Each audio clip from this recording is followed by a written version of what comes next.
안녕하세요. 오래전부터 그동안 공부해온 성경에 관해 동영상을 만들고 싶었습니다. 그러나 성경 66권에 대한 전반적인 이해의 깊이가 부족하고 만들고자 하는 동영상 내용의 주제도 정하지 못했기에 동영상 만드는 것을 계속 이루어 왔습니다.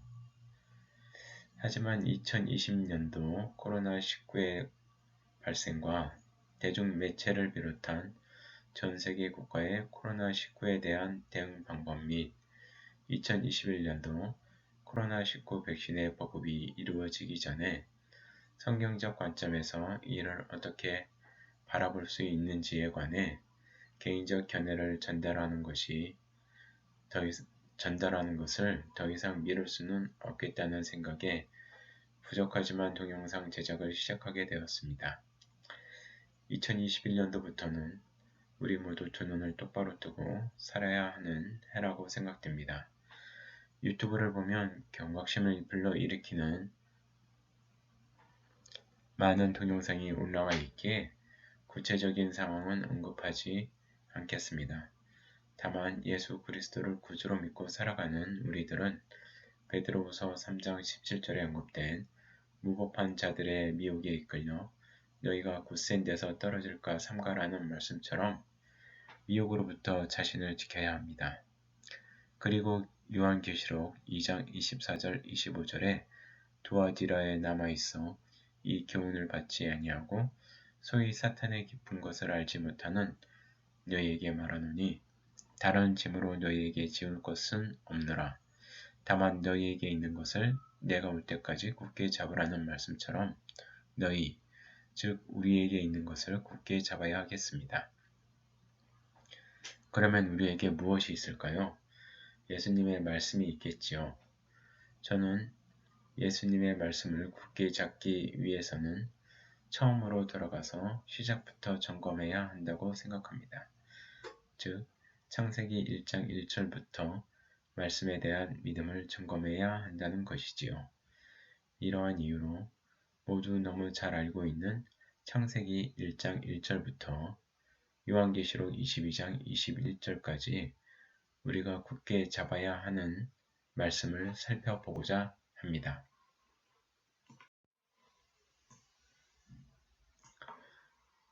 네, 그럼 본문으로 들어가서 제가 본 동영상에 인용하고자 하는 성경은 한글 성경으로는 개역개정과 영문 성경으로는 킹 제임스 버전을 사용하도록 하겠습니다.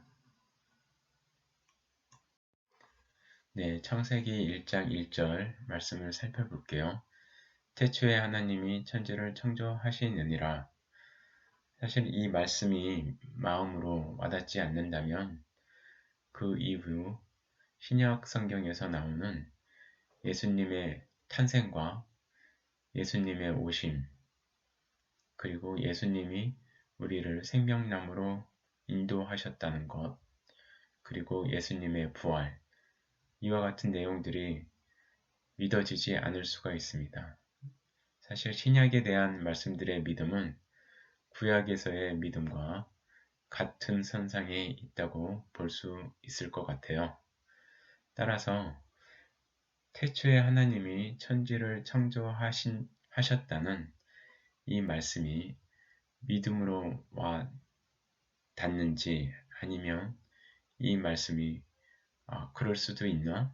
라는 퀘스천 마크가 붙는 말씀이라고 생각되는지 거기부터 우리 스스로를 점검해야 한다고 생각이 됩니다.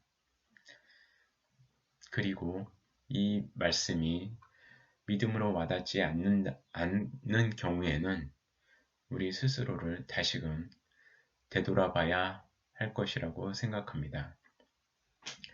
다음 창세기 1장 2절에 나오는 땅이 혼돈하고 공허하며 흑암이 깊음 위에 있고 하나님의 영은 수면 위에 운행하시느니라. 이 말씀은 창세기 1장 1절에 있는 말씀만큼 많은 사람들이 외우지는 못했겠지만 상당한 의미를 함축하고 있다고 생각합니다. 제가 창세기 1장 2절에 있는 이 말씀을 한번 그려보았습니다. 여기 있는 이 도표는 이 네모칸에 있는 내용들은 잠시 후에 다시 말씀드리고 이 선과 이 화살표 그리고 이 밑에 있는 선을 생각해 볼 수가 있어요. 땅이 혼돈하고 공허하며 땅이 어떻게 있는가 생각해 볼 때 혼돈하고 공허한 땅이 있다고 볼 수가 있겠죠. 흑암은 깊음 위에 있고 흑암이라는 것이 있습니다. 흑암이 있는데 어디 위에 있나? 깊음 위에 있다는 것이죠. 흑암이. 그리고 하나님의 영은 수면 위에 하나님의 영은 이 수면 위에 이 선을 수면이라고 할 경우에 이 수면 위에 어떻게 있느냐 하면은 운행하면서 있다고 쓰여 있습니다. 즉 여기서 운행하시느니라는 말은 영문으로 봤을 때는 moved라는 동사를 썼습니다. move라는 동사를 썼기 때문에 가만히 있는 것이 아니라 움직임을 얘기하고 있다고 할 수 있겠습니다. 따라서 창세기 1장 1절과 1장 2절의 이야기를 그림으로 그려보면 하나님이 영과 수면과 흑암과 혼돈하고 공허한 땅을 그림과 같이 표시할 수가 있습니다. 그리고 우리는 여기서 한 가지 더 공부해야 될 필요가 있는데요. 공부할 것이 있는데요. 바로 이 하나님이라는 단어입니다. 우리가 성경에서 단어의 정의를 이해하는 것은 상당히 중요합니다. 하나님이라는 단어뿐만이 아니라 여기에 흑암이라는 단어도 상당히 중요하다고 저는 생각을 합니다. 성경 전반에 걸쳐서 흑암, darkness 이것은 한 번에 걸쳐 나오는 것이 아니라 성경 끝까지 이 언급이 계속 이루어지고 있습니다. 다음엔 이 흑암, 다크니스에 대해서 용어 정의 및 사용 실예를 한번 다뤄보고자 합니다. 그러나 지금은 우선 이 하나님에 대한 용어를 살펴볼 필요가 있습니다. 이 네모 박스 안에 있는 것은 제가 쓴 것은 아니고 마이클 S. 하이저라는 분께서 영문으로 작성한 문헌이 있습니다. 그 문헌을 여기에 있는 이형원 교수님이라는 분께서 이분은 침례신학대학교 교수로 계시네요. 이 분께서 지금도 계신지는 잘 모르겠습니다. 이 분께서 대한성서공회 성경 원문 연구 제30호의 번역본으로 쓴 글을 인용한 것입니다. 즉, 여기서 나오는 이 하나님은 복수형 명사로 사용되어 있지만 그 이후에는 단수형 서술 동사가 사용됐다고 보고 있지요. 성경에 걸쳐서 많은 부분들, 특히 창세기 1장에 나오는 이 하나님은 엘로힘이라고 하여서 복수형 명사로 나타나게 됩니다. 하지만 이 복수형 명사를 받는 서술어로는 단수 동사가 사용되었다고 하고 있습니다. 그러면 우리는 이 하나님이라는 표현을 어떻게 이해를 해야 될까요? 저는 이 하나님이라는 이 복수형 명사의 활용을 우리가 흔히 영어 처음 접했을 때 집합 명사 및 분집 명사로 배운 경험이 있습니다. 이 집합 명사 및 분집 명사를 사용할 때 이것을 단수로 쓸 것이냐 또는 복수로 쓸 것이냐에 따라서 단수로 쓰는 경우에는 하나의 집합체로 쓰는 경우는 이 명사를 단수로 사용할 수 있다고 배웠습니다. 그러나 이 집합 명사가 집합 안의 개개인의 특성을 이야기할 때는 우리는 이것을 복수형 명사로 취급할 수 있다고 배웠습니다. 그 예로 단수형 명사로 사용할 경우는 My family is going on a summer vacation 이라고 썼을 경우에는 이 my family라는 이 집합 명사는 단수로 사용할 수 있는 거죠. 그러나 my family are discussing about what to have for dinner 라고 썼을 경우에는 이 my family는 개개인의 특성을 다 나타내고 있기 때문에 복수형으로 사용될 수밖에 없다고 합니다. 그와 마찬가지로 하나님이라는 이 복수형 명사가 집합 명사로 봤을 때 이것이 단수형 서술 동사가 사용됐다고 한다면은 이 하나님은 하나의 집합적인 명사로 사용됐다 라고 보고, 만약에 이 하나님이라는 엘로힘이 복수형 서술 동사로 사용됐다고 하면은 그 복수형 집합 명사는 그것을 구성하는 개개인의 특성을 나타낸다고 이야기할 수가 있겠죠. 더 구체적인 내용들은 이 대한 성서공예에서 번역한 이 번역 논문을 살펴보시던가 아니면 마이클 S. 하이저가 작성한 원문을 살펴보시면 됩니다.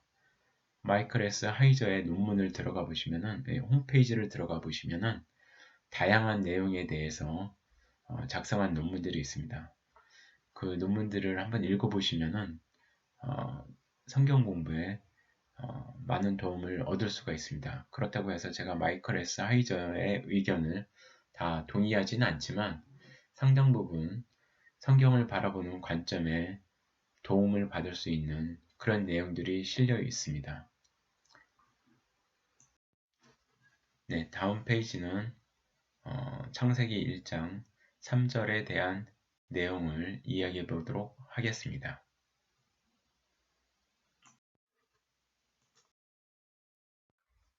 네, 창세기 1장 3절입니다. 하나님이 이르시되 빛이 있으라 하시니 빛이 있었고, 앞서 창세기 1장 2절까지 그린 도표에서 빛 부분을 추가했습니다.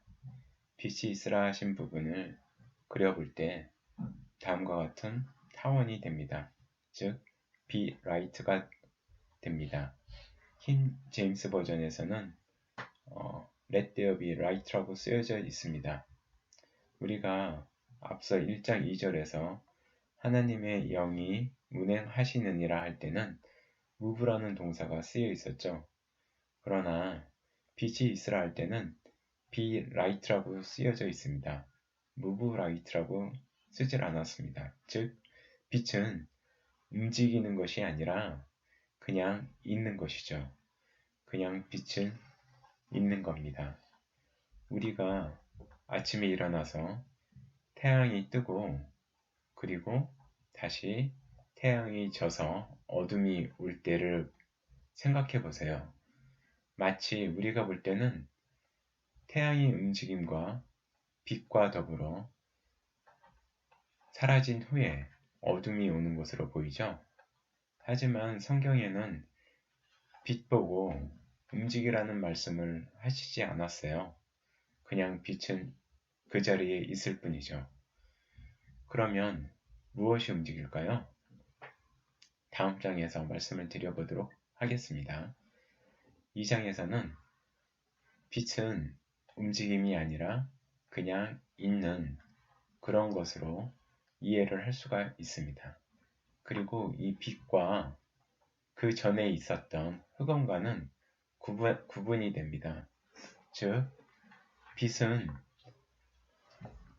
그냥 존재할 뿐이고, 그리고 그 빛이 비춰지지 않는 곳이 바로 흑암으로 계속 존재하고 있는 것이죠. 따라서 빛이 비치는 그곳과 빛이 비춰지지 않는 곳, 그곳과는 구분이 됩니다. 그러한 말씀이 결국에 1장 4절에 하나님이 빛과 어둠을 나누셨다는 표현이 된다고 할 수가 있습니다. 그리고 1장 5절에 빛을 낮이라 부르시고 어둠을 밤이라 부르시니 저녁이 되고 아침이 되니 이는 첫째 날이라고 말씀하시죠. 즉 시간 개념상 보면은 낮이라는 표현이 여기에서는 지금 현재 잘 쓰여져 있지 않지만 낮이 있고 저녁이 되고 아침이 되니 첫째 날이 됩니다. 그러나 우리가 유대인들의 시간을 볼 때는 유대인들은 저녁을 시작 시점으로 보고 있습니다. 하지만 성경에서는 저녁이 아니라 바로 쓰여져 있진 않지만 낮이 있고, 즉 빛이 있음으로 인해서 낮이 있고, 그리고 저녁이 되고, 그리고 아침이 되니 이것이 바로 첫째 날이 되는 것이죠. 이러한 시간적 개념은 우리가 안식일을 계산할 때 상당히 중요한 의미를 갖게 됩니다. 즉 안식일의 시점이 유대인들이 예수님을 십자가에 못 박은 후 저녁이 되는 시점이 되기 전에, 즉 안식일이 시작이 되기 전에 예수님의 시체를 십자가에서 내려놓도록 하죠. 그 부분을 생각해 보면 유대인들의 시간의 시점과 성경적인 관점에서의 시작의 시점이 다르다는 것을 알 수 있습니다. 물론 지금 이 창세기가 쓰여졌던 시점과 예수님이 오셨을 때 그 시점에 유대인들이 과연 같은 유대인이었는지는 알 수가 없어요. 다만 우리는 그 부분도 성경을 통해서 살펴볼 필요가 있습니다. 그 내용은 구약을 쭉 다루면서 같이 살펴보도록 하겠습니다.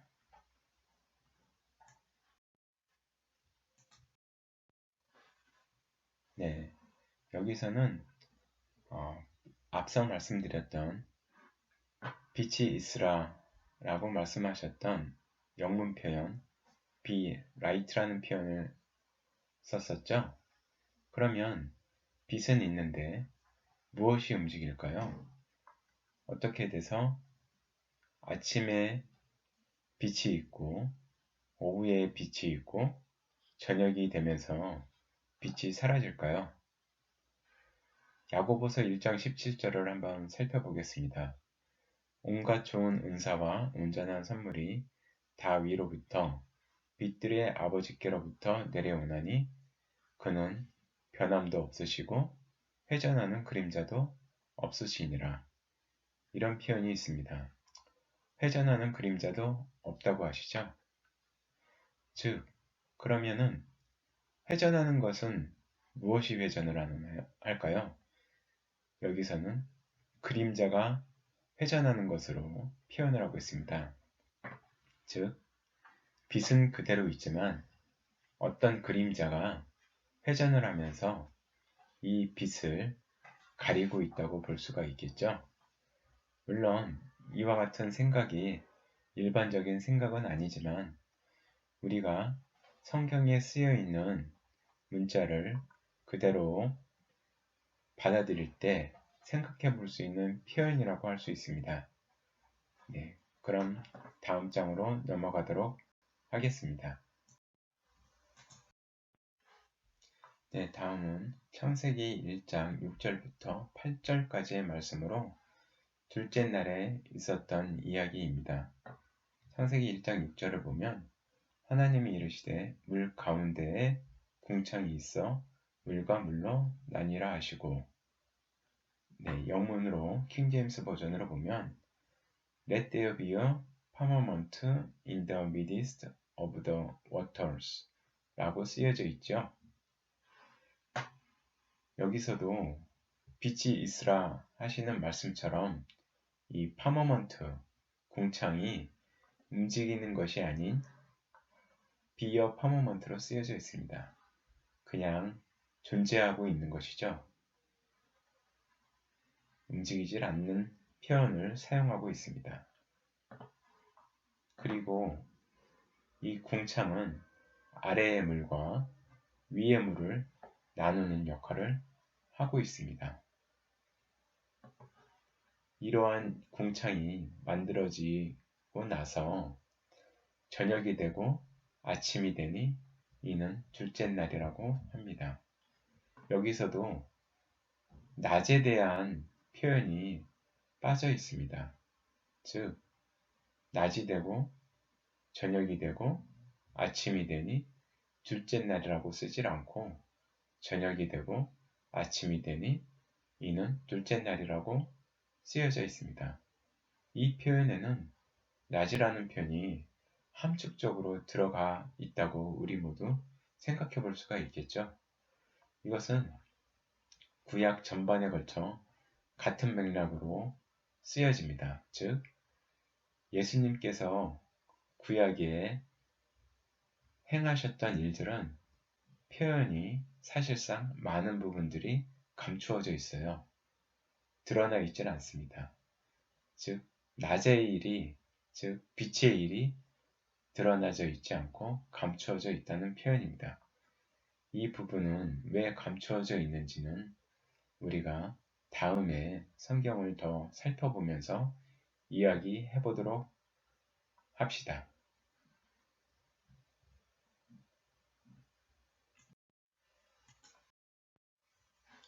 네, 다음은 창세기 1장 9절에서 1장 13절까지의 말씀으로 셋째 날에 대한 이야기를 다루고 있습니다. 둘째 날에 궁창 더 퍼머먼트를 만드셨죠. 그리고 셋째 날에 하신 일을 살펴보면은 천하의 물이 한 곳으로 모이고 묻이 드러나라 하시니 그대로 되니라. 즉, 궁창 아래에 있는 물을 한 곳으로 모으게 됩니다. 그리고 드러난 묻이 하나님은 땅이라 부르셨습니다. 그리고 모인 물을 바다라 부르셨습니다.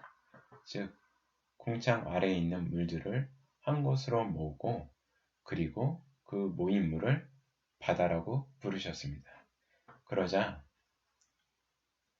묻이 드러나게 됩니다. 영문 표현으로는 더 드라이 랜드입니다.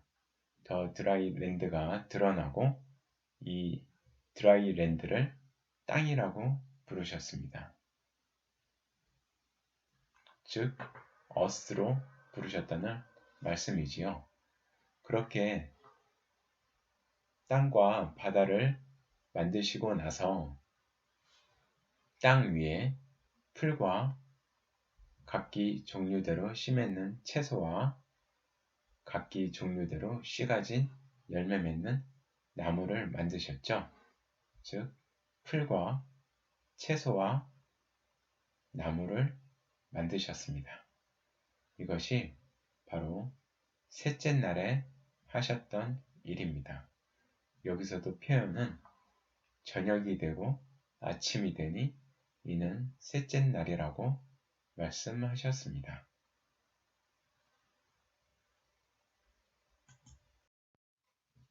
네, 다음은 창세기 1장 14절에서 1장 19절까지의 말씀으로 넷째 날의 이야기입니다. 네, 창세기 1장 14절을 보면 하나님이 이르시되 하늘의 궁창에 광명체들이 있어 낮과 밤을 나뉘게 하고 그것들로 징조와 계절과 날과 해를 이루게 하라 라고 말씀하셨습니다. 그리고 15절에는 광명체들이 하늘의 궁창에 있어 땅을 비추라.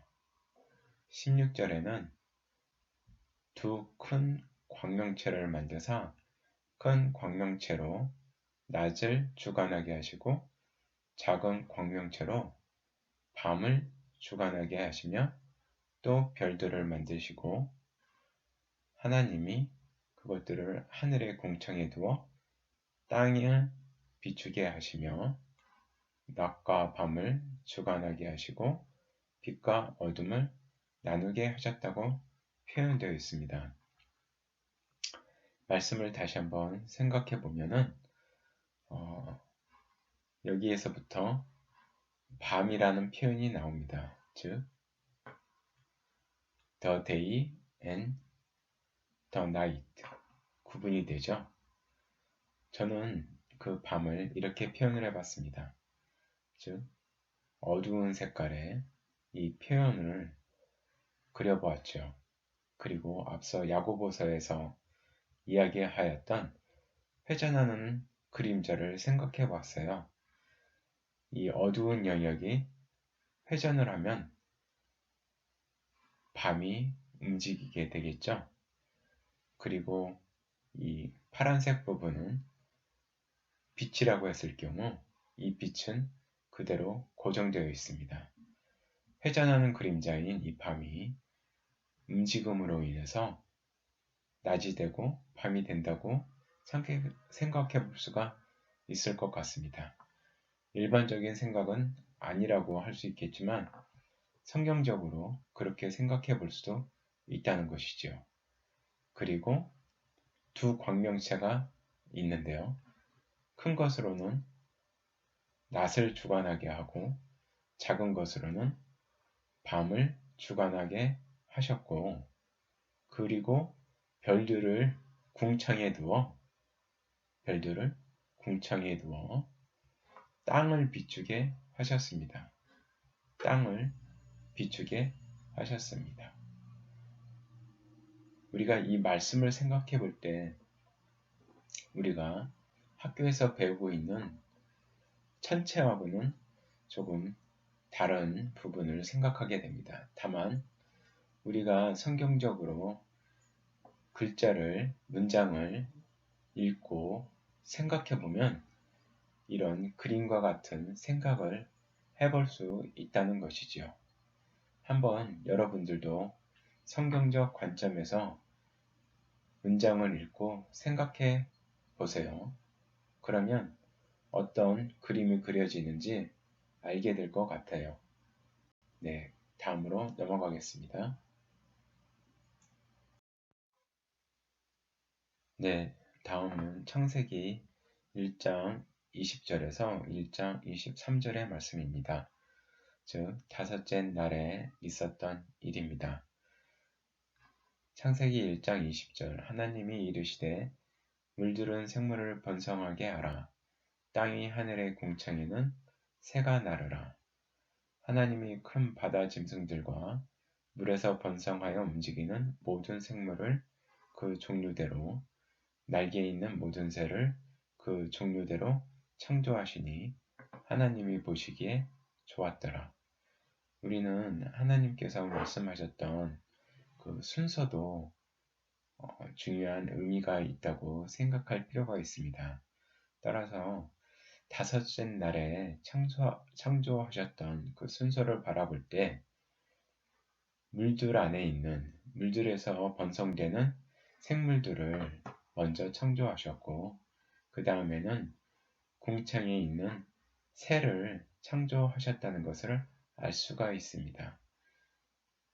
따라서 큰 바다 짐승과 물에서 번성하여 움직이는 모든 생물 이후에 날개 있는 모든 새가 창조되었음을 성경을 통해서 다시금 인지해야 할 것입니다. 그리고 그것은 다섯째 날에 이루어졌던 하나님의 창조 역사라고 생각하면 됩니다.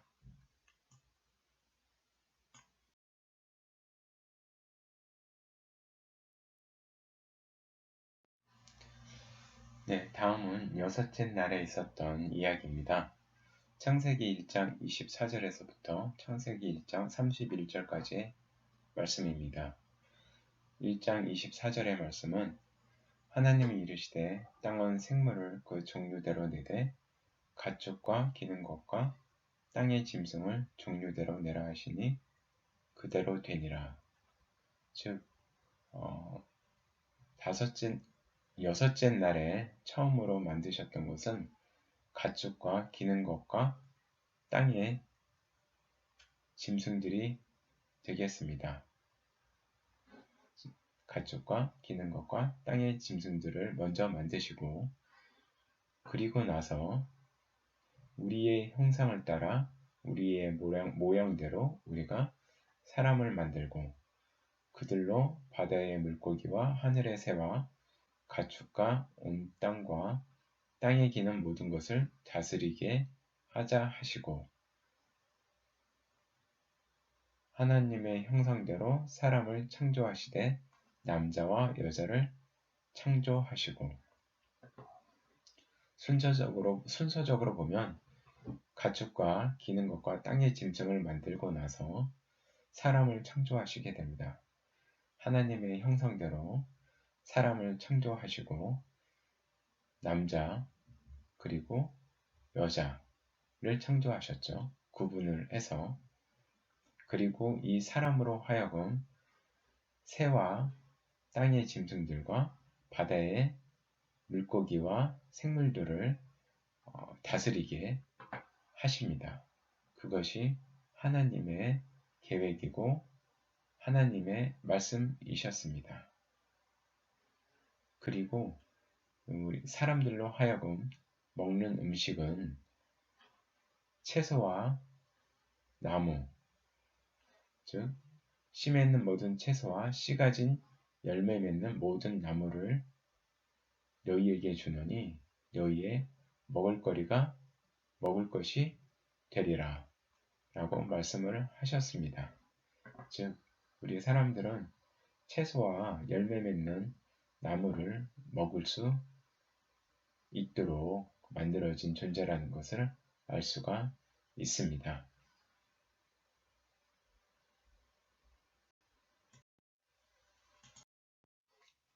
네, 다음은 창세기 2장으로 넘어갑니다. 창세기 2장은 창세기 1장보다 더 중요한 의미를 가진다고 할 수가 있을 것 같아요. 개인적으로는 그렇게 생각이 되는데요.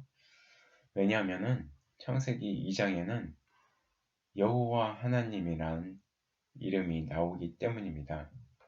앞에서 우리가 하나님을 하나님들 집합명사로 보아야 할 것인지에 대해서 잠시 문헌에 대한 내용도 소개를 했었지만은 여기부터 창세기 2장에는 여호와 하나님이라는 구체적인 이름을 들어가면서 하나님의 역사를 말씀하시고 계십니다.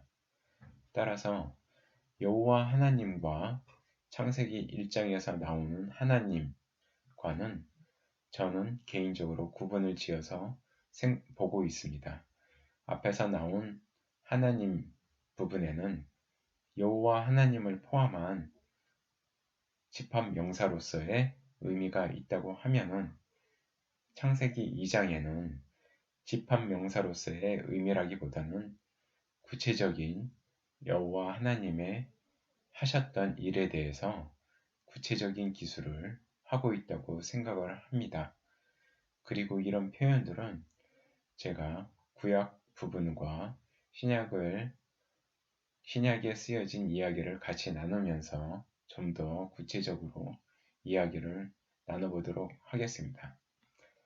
다만 창세기 2장에서는 문자 그대로 여호와 하나님께서 하셨던 일들을 구체적으로 생각해 볼 필요가 있습니다. 즉 여호와 하나님이 땅과 하늘을 만드시던 날에 2장 5절을 보면 여호와 하나님이 땅에 비를 내리지 아니하셨고 땅을 갈 사람도 없었으므로 들에는 초목이 아직 없었고 밭에는 채소가 나지 아니하였으며 안개만 땅에서 올라와 온 지면을 적셨더라. 즉 이것은 창세기 1장에서 보았을 때 우리가 첫째 날 빛이 있으라 했었던 빛을 만드셨던 일과 그 다음 날 둘째 날 궁창을 만드셨던 일과 그리고 셋째 날 바다를 만드시고 묻을 만드셨던 일이 있습니다. 그 시점을 생각해 볼 때가 바로 창세기 2장 6절이라고 할 수가 있을 것 같아요. 즉, 땅과 바다를 만드는 그 시점을 창세기 2장 6절에서 생각해 보면 될 것 같습니다. 그런데 창세기 2장 7절에서 여호와 하나님이 땅의 흙으로 사람을 지으시고 생기를 그 코에 불어넣으시니 사람이 생명이 되니라 라고 쓰여져 있어요. 이것은 상당한 의미를 가지고 있는데요. 또는 사람들로 성경을 읽는 사람들로 하여금 굉장히 혼란을 일으킬 수도 있는 표현이라고 생각이 듭니다. 왜냐하면 앞서 여섯째 날에 만들었던 사람에게는 그 코에 생기를 불어넣으셨다는 말이 없어요. 그냥 우리의 형상대로 사람을 지으셨다고 되어 있죠. 그러나 창세기 2장 7절에 만들어진 사람은 그 사람을 흙으로 지으시고 생기를 그 코에 불어 넣으셨어요. 그리고 그 사람을 생명이라고 표현을 하였습니다. 그리고 그 생명을 어디에 놓았냐면은 동방의 에덴에 동산을 창설하시고 그 지으신 사람을 거기에 두셨다고 하셨습니다. 영문 표현으로는 The Lord God planted a garden eastward in Eden 이렇게 표현을 하고 있어요. 그리고 And there he put the man whom he had formed 라고 표현이 되어 있죠. 그럼 우리가 이것을 그림으로 한번 그려보겠습니다. 즉, 초목이 아직 없었고 밭에는 채소가 나지 아니하는 그런 묻이 있는 시점에 하나님께서는 사람을 지으셨습니다. 그리고 거기에 breathed into his nostrils the breath of life 생기를 넣으셨어요. 코에. 그렇게 생기를 넣으셨더니 그 사람이 living soul이 됐습니다. 즉 생명이 된 거죠. 그리고 그 사람, the man, 여기서부터는 이제 the man이라고 표현을 하고 있는데요. 이 man이 living soul이 되고 이 living soul, 이 존재는 the man이 됩니다.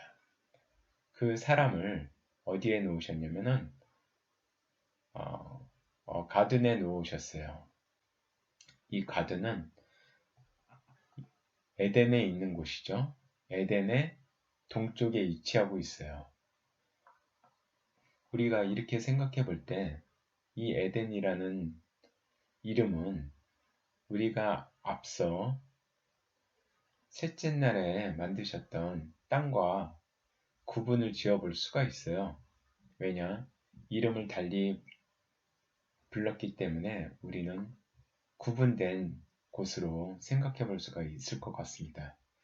즉, 에덴 동쪽에 또 만들어 놓은 이 동산 또한 에덴의 한 부분이지 에덴의 전체라고도 볼 수 없을 것 같기도 합니다. 아무튼 이 만들어진 가든에 하나님께서는 다음 맨을 갖다 놓으셨어요. 그런데 특이한 게 이 가든에는 두 나무가 또 있습니다. 그 두 나무는 생명나무와 선악을 알게 하는 지식의 나무예요.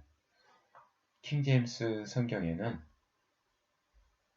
The Tree of Life, 생명의 나무와 The Tree of Knowledge of Good and Evil, 선과 악의 지식의 나무라고 표현되어 있죠. 하지만 개역개정에는 선악을 알게 하는 나무라고만 표현되어 있어요. 표현이 어떻든 생명나무와 지식의 나무가 동산 가운데에 있습니다. 그 가든의 가운데에 있고 그 외에 아름답고 먹기 좋은 나무도 나게 하셨다고 쓰여져 있습니다. 이 더 맨은 이 가든을 지키는 그리고 이 가든을 경작하는 그런 존재로 하나님께서는 만드셨다는 것이죠. 여기서 이 더 맨이 만들어진 시점은 초목이 아직 없었고 밭에는 채소가 나지 아니한 시점이라고 볼 수가 있습니다. 즉 성경적으로 보았을 때는 이 덤에는 여섯째 날에 창조된 사람과는 다른 존재라고 생각해 볼 수가 있습니다. 이 부분이 상당 부분 우리가 창조론이라고 하는 부분들을 배울 때 또는 들을 때 혼동되는 부분이라고 할 수가 있습니다. 저는 론이라고 붙여지는 어떤 이론적인 부분, 주의라고 쓰여져 있는 어떤 사람의 생각적인 부분을 따라가고 싶진 않지만 여기서 창조론이라고 그동안 우리가 배웠던 부분에 대해서 생각해 보면 우리는 아담과 이브가 여섯째 날 만들어진 존재로만 배웠던 것으로 기억을 하게 됩니다. 그러나 창조론을 떠나서 그냥 성경을 읽어볼 때, 성경을 읽으면서 우리가 생각해 볼 때, 이 더 맨이라는 존재는 문자 그대로 보았을 때, 또는 문장 그대로 순서대로 보았을 때는 셋째 날, 즉 초목이 아직 없었고 밭에는 채소가 나지 아니하였던 그 시점에 창조된 존재라고 우리는 생각해 볼 수가 있습니다.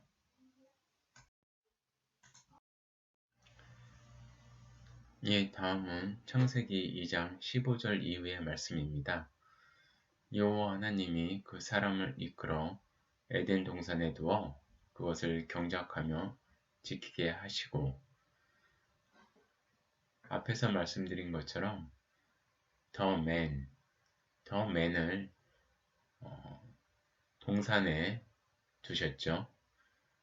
그리고 그 동산을 경작하며 지키게 하셨습니다. 무엇으로부터 무엇을 지켰을까요? 정확한 이야기는 쓰여 있지 않기 때문에 알 수는 없습니다. 그 다음 2장 16절 여호와 하나님이 그 사람에게 명하여 이르시되 동산 각종 나무의 열매는 내가 임의로 먹되, 앞서 말씀드렸던 동산의 중앙에 생명나무와 지식의 나무도 있지만 그 외에 다른 나무들도 많이 있었죠. 그 나무들은 임의로 먹을 수가 있었습니다. 그런데 선악을 알게 하는 나무의 열매는 먹지 말라고 말씀하셨죠. 왜냐하면 반드시 죽기 때문입니다. 즉 선과 악을 알게 하는 지식의 나무의 열매가 있는데 이 나무의 열매는 더 맨이라는 사람에게 먹지 말라고 여호와 하나님께서 직접 말씀을 하시게 됩니다. 그 말씀하셨던 내용은 여자에게 말씀한 내용이 아니었어요. 더 맨에게 말씀을 하셨습니다. 그리고 그 다음 절을 볼까요? 여호와 하나님이 이르시되 사람이 혼자 사는 것이 좋지 아니하니 내가 그를 위하여 돕는 배필을 지으리라 하시니라. 그리고 19절에 여호와 하나님이 흙으로 각종 들짐승과 공중의 새를 지으시고 아담이 무엇이라고 부르나 보시려고 그것들을 그에게로 이끌어 가시니 아담이 각 생물을 부르는 것이 곧 그 이름이 되었더라. 여호와 하나님께서 배필을 지으리라 말씀하셨지만 그 배필이 지어지기 전에 흙으로 각종 들짐승과 공중의 각종 새를 지으셨습니다. 각종 들짐승과 각종 새를 공중에 지으셨죠. 그리고 이 새와 이 들짐승들을 그 사람에게 데리고 왔어요. 그 사람의 이름은 아담이 되네요. 성경에 보면 아담이라고 쓰여져 있습니다. 아담이라고. 앞에는 더 맨이라고 쓰여져 있고요. 아담은 더 맨의 이름이 되겠네요. 그리고 이 아담은 각종 들짐승과 공중의 새에게 이름을 주었어요. 각각 이름을 지어 주었죠. 우리가 아들을 또는 딸을 낳았을 때 이름을 지을 때 상당히 고심을 하죠. 하지만 그 이름을 지을 때 고심을 할 때 그 이유가 무엇일까요? 아이들의 미래와 또는 아이들이 그 이름에 쓰여진 것처럼 그 이름처럼 되어지길 바라기 때문에 이름을 지을 때 상당히 고심을 하는 것이라고 생각을 합니다. 마찬가지로 그 이름은 그 물질 또는 그 동물 또는 그 사람에 대표한다고 할 수가 있어요. 아담은 그 많은 들짐승들과 새들의 이름을 지었어요. 그리고 그것이 곧 그 새들과 들짐승의 이름이 되었지요. 아마도 지금까지 불려지는 그 이름들이 아담이 지은 게 아닐까라고 개인적으로는 생각을 합니다. 아담은 그와 같이 이름을 짓는다는 것을 우리가 생각할 때 생각했던 것 이상으로 얼마만큼 고심을 했는지는 쓰여져 있지 않아요. 하지만 어렵지 않게 이름을 지은 것으로 추정할 수는 있을 것 같습니다. 그렇게 볼 때 이 더맨이라는 존재의 지혜라고 해야 되나요? 지식은 상당한 깊이를 가지고 있다고 생각해 볼 수가 있어요. 왜냐하면 이름을 짓는 것이 상당히 어렵기 때문이죠. 그런데 한 가지 이상한 게 있어요. 희한하고도 이상한 게. 앞서 우리가 각종 하늘에 나는 이 새가 창조되기 전에 우리는 앞에서 물에서나 번성하는 동물들이 먼저 지어졌다고 성경에는 쓰여져 있었죠. 그런데 여기서는 물에서 번성하는 동물들의 이름은 아담이 지은 것으로 되어 있진 않아요. 그것이 왜 그렇게 되어 있는지는 잘 모르겠습니다. 하지만 성경적으로 볼 때는 아담은 들짐승과 공중의 각종 새의 이름을 지은 것으로 되어 있어요. 바다에 있는, 물에 있는 생물의 이름에 대해서는 언급되어 있진 않습니다. 우리가 욥기 41장 1절과 이사야서 27장 1절을 보면 리워야단, 리비야단에 대한 이야기가 쓰여져 있습니다. 이 리워야단 또는 리비야단이라고도 부르는데요. 이 동물에 대해서는 우리가 쭉 후반부에 가서 심도 있는 생각을 해봐야 하는 동물이라고 생각을 합니다. 왜냐하면은 앞서 만들어진 동물들과 다르게 이 리워야단은 뱀으로도 표현이 되고 있습니다. 즉 날랜 뱀, 리워야단이라고 표현을 하고 있습니다. 이사야서에서는.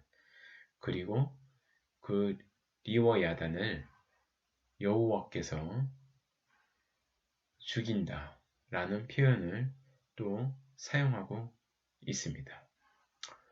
여기서 쓰여진 여호와는 킹 제임스 버전에는 더 로드로 표현이 되고 개역 개정에서는 더 로드를 여호와로 표현을 하고 있습니다. 그리고 이 여호와는 야훼로도 표현을 과거에 해왔고 그렇게 사용하기도 부르기도 합니다. 다만 저는 여기서 쓰여진 여호와 하나님을 동일한 존재로 생각하진 않습니다. 우리가 성경을 읽으며 앞에서 말씀드릴 때 단어의 정의가 상당히 중요하다고 말씀드렸죠. 만일 여호와 하나님과 여호와가 동일한 존재라고 한다면 굳이 앞서 창세기 2장에 여호와 하나님이라는 표현을 쓰지 않았을 거라고 생각을 합니다. 그리고 이 여호와라는 표현은 그 이후에 나오게 됩니다. 이 여호와의 표현에 대해서는 다음에 한 번 더 생각해 보도록 하겠습니다. 다만 여기서 말씀드리고자 하는 부분들은 더 맨, 즉 아담이 창조된 시점은 셋째 날과 관련이 있고 아담이 창조된 이후에 들짐승과 공중의 새가 지어졌다는 것입니다. 그리고 그 들짐승과 공중의 새의 이름을 지은 사람은 아담이라는 것이지요.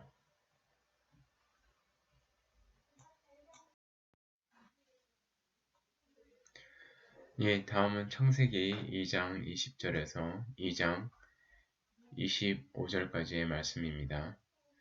네, 여기서는 여자에 대한 이야기가 나옵니다.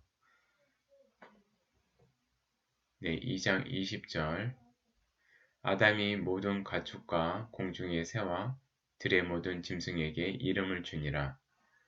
아담이 돕는 배필이 없으므로 여호와 하나님이 아담을 깊이 잠들게 하시니 잠들매 그가 그 갈빗대 하나를 취하고 살로 대신 채우시고 여호와 하나님이 아담에게서 취하신 그 갈빗대로 여자를 만드시고 그를 아담에게로 이끌어 오시니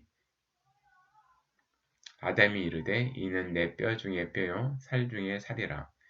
이것을 남자에게서 취하였은즉 여자라 부르리라 하니라 라고 되어 있습니다. 그림을 한번 볼까요? 더맨 아담이 있죠. 아담이 있고 그리고 워먼이 있습니다. 여기 워먼은 여호와 하나님이 아담에게서 취하여 갈빗대로 만든 사람입니다. 그런데 이 갈빗대로 만든 사람을 처음부터 여자라고 표현을 했습니다. 3장 22절에 보면 He made he a woman이라고 되어 있습니다. 여호와 하나님이 만든 존재가 woman입니다. 그런데 이 woman을 아담에게 데리고 왔습니다. 그런데 아담이 뭐라고 불렀느냐 하면 여자라고 불렀습니다. 즉, woman이라고 불렀던 거죠. 우리는 여기서 한번 생각해 볼 필요가 있어요. 여호와 하나님이 만든 존재가 성경에는 woman으로 되어 있고, 그리고 아담이 그 만든 존재를 불렀을 때 woman이라고 불렀습니다. 이것을 보면은 아담은 여호와 하나님이 생각하셨던 부분들을 상당 부분 동일하게 바라볼 수 있는 그런 존재였다고 생각해 볼 수가 있어요. 여호와 하나님이 만든 여자라는 존재 그 자체를 아담이 볼 때도 여자였던 거죠. 즉, 아담은 여호와 하나님이 보셨던 그 부분을 아담도 그렇게 본 거예요.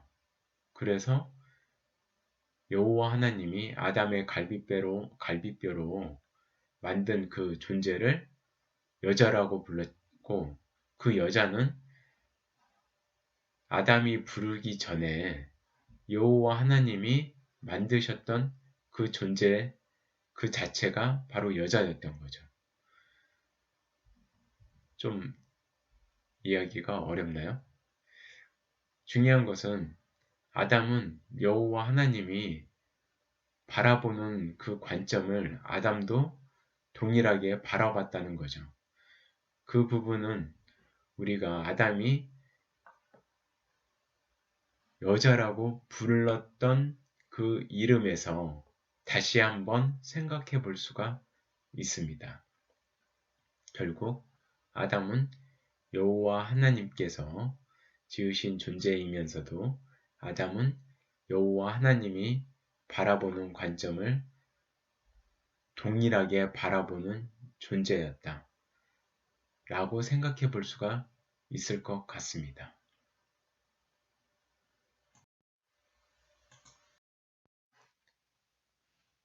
네, 다음은 앞서 말씀드렸던 더맨, 즉 아담과 여섯째 날, 창조의 여섯째 날 만들어진 사람이 다른 존재라는 것을 다시 한번 검증해보는 또는 생각해보는 슬라이드가 되겠습니다. 우리가 창세기 7장 13절을 보면은 노아의 홍수 이야기가 있습니다. 노아의 홍수 이야기를 우리가 읽어볼 때 방주에 들어간 존재가 노아와 그의 아들 셈과 함과 야벳 그리고 노아의 아내와 세 며느리가 다 방주로 들어갔다고 쓰여 있습니다. 그리고 14절에는 그들과 모든 들짐승이 그 종류대로 들어갔다고 또 쓰여져 있습니다. 그리고 나서 16절에는 여호와께서 그를 들여보내고 문을 닫으셨다고 쓰여져 있습니다. 우리가 창세기 3장 1절을 읽어볼 때 거기에는 이렇게 쓰여져 있습니다. 그런데 뱀은 여호와 하나님이 지으신 들짐승 중에 가장 간교하니라. 우리가 뱀을 들짐승으로 표현한 창세기 3장 1절을 볼 때 그렇다면 뱀은 들짐승이고 그리고 노아의 방주로 들어간 존재는 노아와 그의 아들들과 아내와 며느리인데 그와 더불어 모든 들짐승이 방주로 들어갔다고 표현되어 있습니다. 그렇다면 이 들짐승 중에는 뱀도 들어갈 수 있다는 것이죠. 문자 그대로 해석을 했을 경우에는. 하지만 이 부분은 다음에 우리가 한 번 더 깊이 있게 생각을 해보도록 하고요. 이런 표현이 있고 그리고 베드로전서 3장 20절에 보면은 베드로가 표현을 할 때 노아의 날 방주를 준비할 동안 하나님이 오래 참고 기다리실 때에 복종하지 아니하던 자들이라 방주에서 물로 말미암아 구원을 얻은 자가 몇 명뿐이니 겨우 8명이라. 8명이라고만 표현을 하였습니다. 영문으로는 a souls라고 표현이 되어 있죠. a souls. 우리가 앞에서 창세기에서 배울 때 창세기에서 같이 성경 구절을 살펴볼 때 살아있는 생명이 되어 있다고 표현이 되어 있었죠. 생명을 표현할 때 living souls라고 표현이 되어 있었습니다. 그러나 여섯째 날에 만드셨던 그 사람은 living soul이라는 표현은 없었습니다. 그냥 맨이라고만 표현되어 있죠. 그리고 누가복음과 계시록을 한번 보도록 하겠습니다. 누가복음에는 이런 표현이 있어요. 예수님께서 마귀에게 시험을 받았을 때인데요. 마귀가 또 예수를 이끌고 올라가서 순식간에 천하만국을 보이며 이르되 이 모든 권위와 그 영광을 내가 네게 주리라. 이것은 내게 넘겨준 것이므로 내가 원하는 자에게 주노라. 라고 쓰여져 있습니다. 그러므로 내가 만일 내게 절하면 다 내 것이 되리라고 쓰여져 있습니다. 여기서 이 마귀는 요한계시록 12장 9절에 보면 큰 용이 내쫓기니 옛뱀 곧 마귀라고도 하고 사탄이라고도 하며 온 천하를 꿰는 자라 라고 쓰여져 있습니다. 나중에 이 사탄, 용에 대해서 한번 같이 생각해 볼 기회가 있겠지만 우선 여기서 표현상으로 보면은 큰 용, 옛뱀, 마귀, 사탄은 다 같은 존재로 이름이 서로 다를 뿐이죠. 온 천하를 깨는 자, 다 동일하면서도 다른 이름으로 불리어지고 있습니다. 여기서도 보면 옛뱀. 그런데 여기서 이 뱀이라고 되어 있는 이 존재가 과연 만일 이 옛뱀과 동일한 존재라고 한다고 하면은 그런데 여기 영문에서는 올드 서펜트로 되어 있죠. 올드 서펜트로 되어 있고 여기서는 창세기 3장 1절에는 더 서펜트로 되어 있습니다.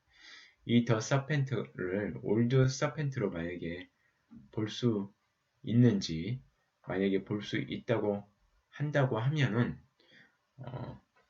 이 뱀 자체가 들짐승이면서 이 들짐승은 또한 노아의 방주로 들어갔던 존재일 수도 있습니다. 그리고 이 들짐승에게 어떻게 되었냐면은 이 세상에 대한 모든 권위와 영광이 넘겨졌다고 볼 수가 있습니다.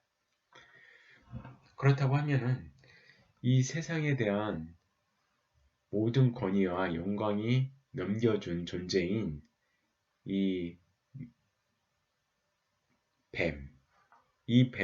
뱀을 들짐승이라고 표현할 정도라고 하면은